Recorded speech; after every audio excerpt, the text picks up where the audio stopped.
खतरनाक क्या चीज हो सकती है और इसके क्या दुष्प्रभाव है नशे के। और दूसरा मैं ये बोलना चाहूंगा कि सोसाइटी और परिवार का क्या उसमें दायित्व बनता है और हम लोग उस दायित्व को कितना निभा रहे हैं। देखिए, जो बात मैं बोलूंगा वो आपको रिसोर्स बेस होगी और जिसके फैक्ट्स और फाइंडिंग्स हमने इन्वेस्टिगेशन और रिसोर्स के बेसिस पे मैं बोलना चाहूंगा आपको।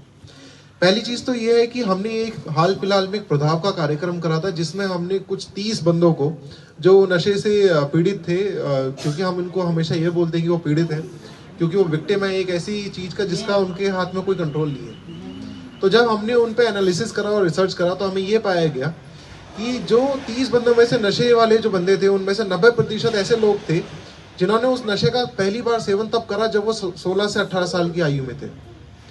और जब उनसे और डिटेल में पूछताछ करी गई और रिसर्च करी गई कि क्या मुख्य कारण थे कि उन्होंने रिसर्च ये जो नशा था उसको इस्तेमाल करा, तो उसमें 2 मुख्य कारण निकल के आए जिसमें 60 से 80% जो लोग थे उन्होंने बोला कि सबसे पहले उन्होंने धूम्रपान करा था और धूम्रपान उन्होंने पीयर ग्रुप के बीच में करा था।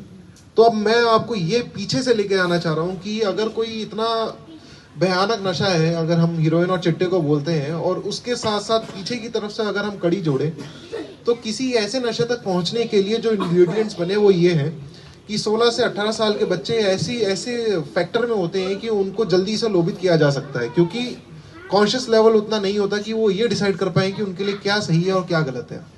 दूसरा, जब वो पहली बार नशा करने बैठते हैं तो वो तंबाकू का सेवन स्मोकिंग के रूप में करते हैं। तो ये चीज हमारे लिए बहुत इंपॉर्टेंट है। अगर आप पहली ही कड़ी को रोकोगे तो आप आगे आने वाली कठिनाइयों को रोक सकते हो। ये जानना इसलिए भी आवश्यक है क्योंकि जिस नशे की हम बात कर रहे हैं वो चिट्टा और हीरोइन है। अगर एक बार बच्चा उसका एडिक्ट हो गया तो वो ना आपके बस में है ना हमारे बस में है, क्योंकि वो एडिक्ट है। उसकी बीमारी का इलाज करवाना आपको सही सुचारू रूप से करवाना पड़ेगा, जैसे कि आप हॉस्पिटल में किसी बीमारी का इलाज करवाते हैं।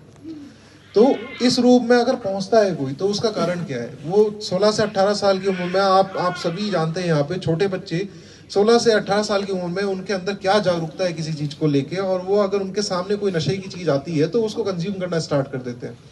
अब यहीं से मेरा दूसरा सवाल आता है, क्या हम दूसरों पे रेस्पॉन्सिबिलिटी देते देते आज तक थके नहीं, जो आज भी हम यही बोलते हैं कि नहीं ये इसका डोमेन है उसका डोमेन है। परिवार कहाँ गया और समाज कहाँ गया, कहाँ गई पंचायतें और कहाँ गया हमारा परिवार, हमारे माँ बाप और रिलेटिव जो ये देखेंगे बच्चे का बिहेवियर क्या है, बच्चा किस तरीके का नशा कर रहा है, घर पे आ रहा है तो वो किस तरीके से रिएक्ट कर रहा है।